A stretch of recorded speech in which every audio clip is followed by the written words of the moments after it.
These are 9 houseplants that I hate that everyone else seems to love. These plants are either not worth the trouble, are overpriced, or just plain boring, and are plants that should be avoided in my opinion. As always, take this list with a pinch of salt, but do let me know if you agree with any of my nominations, and also any plants you wish to nominate yourself. I recently asked a similar question on my community feed, and I got quite a big response, so I thought I'd do a video with my own plants.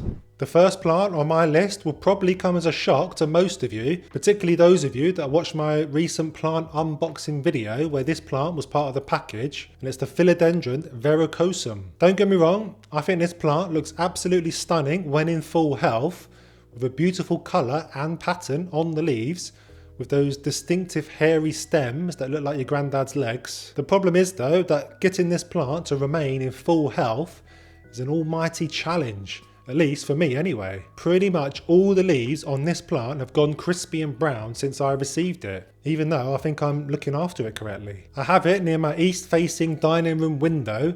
I check the moisture in the soil regularly, and I water with dechlorinated water, and yet the leaves continue to turn crispy. What's also really annoying is the new leaves that are getting stuck as they unfurl, ripping themselves in the process, so I'm not getting new leaves to replace the damaged ones. And the leaves are also highly sensitive to the light, with the leaves turning to face the light, turning away from the room, so you don't even get to enjoy them. And this plant isn't cheap either.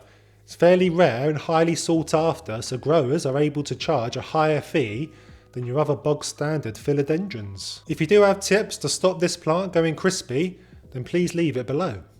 Long-time viewers of this channel will know that my major bugbear in life is browning leaves on houseplants. It's my mission to have a house full of plants that are free of this annoying trait. Wishful thinking, I know. And this next plant suffers this the most. What is it?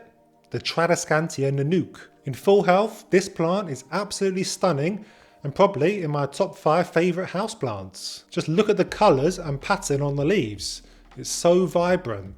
It's why it's so popular. The problem is though, that this plant's mission is to turn brown as soon as we get it home, like it's a kamikaze pilot or something. I've just not been able to master the health of the Tradescantia Nanook, and I've tried lots of things. I know it's highly sensitive to water and humidity, but I've not been able to work out if it's a lack of humidity or too much humidity that does the damage. I've nestled this plant among my collection to give it increased ambient humidity from its friends, but it turned brown. I've tried keeping it away from other plants, but it turned brown. I've tried changing the water and keeping it consistently moist, but this didn't work either. I'm slowly coming to the conclusion that this plant is just not meant to live indoors, even though it's such a popular one. Sadly, I've given up on owning one. This next plant is probably the most stressful plant I'm going to talk about in this video, unless you're Christian from the Crazy Plant Guys channel. The very popular string of hearts always looks like a tangled mess in my home. And what happens when you try to untangle the stems?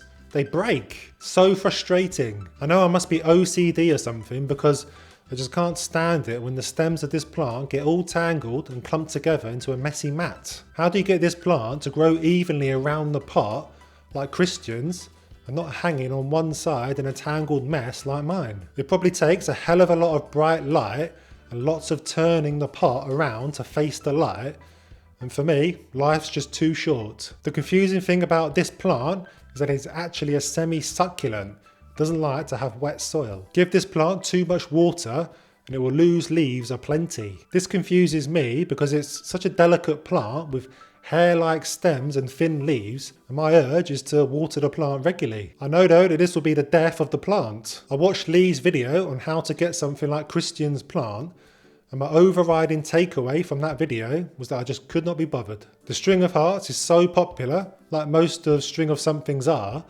but I find most of them to be really annoying. And do check out Lee's video after this, it's very funny. The next plant was on my plant wish list for the longest time, and I finally got one last year from Dobby's at a juicy discount too. It's a very popular plant that I'm unfortunately slowly falling out of love with. When I first got it, I was loving it. It looks super healthy with 3 gorgeous black velvety leaves, but sadly over time it's kind of deteriorated. Yes, it's the Alocasia Black Velvet. Alocasias are honestly a pain in the backside anyway. Mainly because they tend to go dormant in the winter, so they look ugly for half the year. And who wants that? Don't get me wrong, during spring and summer, alocasias are gorgeous.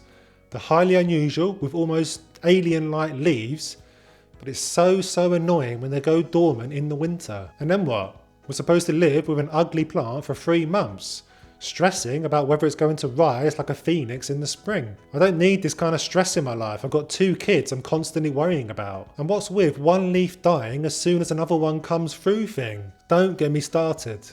What's the ugly younger brother of the Monstera deliciosa? Yes, the next plant on my sin list, the Monstera adansonii. In theory, this plant should be a champ. I mean, who doesn't want a mini Monstera in their home with ready-made perforations in the leaves? I know I did, and that's why it was on my wish list for so long, and why I was so happy when I eventually got one from a local nursery. The problem is though, that this fella is a right diva. Let me know in the comments if your adansonii is suffering from yellow or brown leaves. Mine certainly is. Sadly, it doesn't take long for this plant to look straggly with disease looking leaves. Unless you give it tons of bright indirect light, the stems will also start to stretch out, so you have a plant with leggy stems with large gaps between the leaves. And don't ever get direct sun rays on this fella. He burns like a scaffolder in the Sahara sun without any lotion. Not pretty. One of my fondest childhood memories is having a Venus flytrap in the house and watching it in action as I continuously fed it flies until it became obese. Actually sounds pretty morbid now that I reflect on it. This is another plant that lots of people love, and you always see them in the shop, so people are clearly still buying them in their droves. But it's another one that I'm hating on. It's all to do with its dormancy period in the winter, much like the Alocasia black velvet I talked about earlier. This plant has hands down the ugliest dormancy period of them all. If Cinderella's stepmother asked the magic mirror what the prettiest plant in all the land was, it most certainly wouldn't say the Venus flytrap. Seriously, look at the state of mine. It looks dead. But no, this is the natural growth pattern of this plant, and to get the best out of it, it needs to have a rest period of at least 3 months every year. I mean, what a diva. And during that time, we have to live with an ugly looking plant. Not a fan, no matter how fun it is when alive and kicking. All of the plants on my list so far are ones that I think look nice, but are hard to look after and end up looking rubbish. But not for this plant though. I'm sorry, but I just think the Dracaena is an incredibly boring plant. I do know this plant is super popular. I see them all the time in pretty much every plant shop out there, but I never ever give it a second look.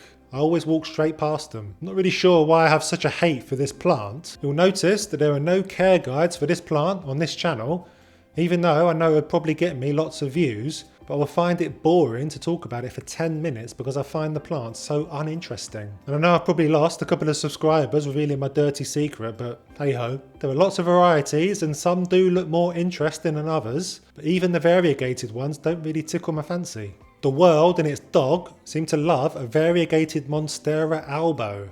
So much so that cuttings of these plants have sold for hundreds of dollars on Etsy and Facebook Marketplace. Not me though.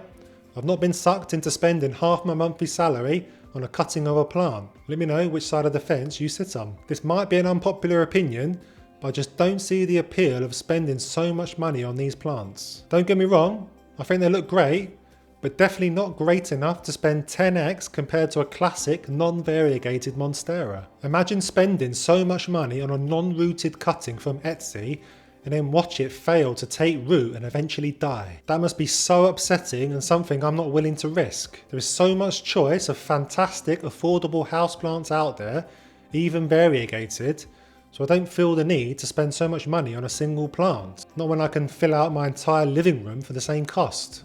The peace lily has got to be one of the top 5 most popular houseplants in the world. You see this plant in pretty much every shop you go in that sells plants, either as smaller, younger varieties or larger, older specimens. Folks are sucked into the beautiful white flowers on display when in the shops, just as I once was. Take it home and you're soon disappointed that the flowers die off and are not followed by a fresh set of blooms. This disappointment continues until you realise they hardly ever bloom indoors without being fed a specific hormone to make it bloom. With the right conditions though, and armed with the knowledge I share in this video, you can get it to do just that So make sure you click on the link and find out how and what hormone growers use to make it bloom.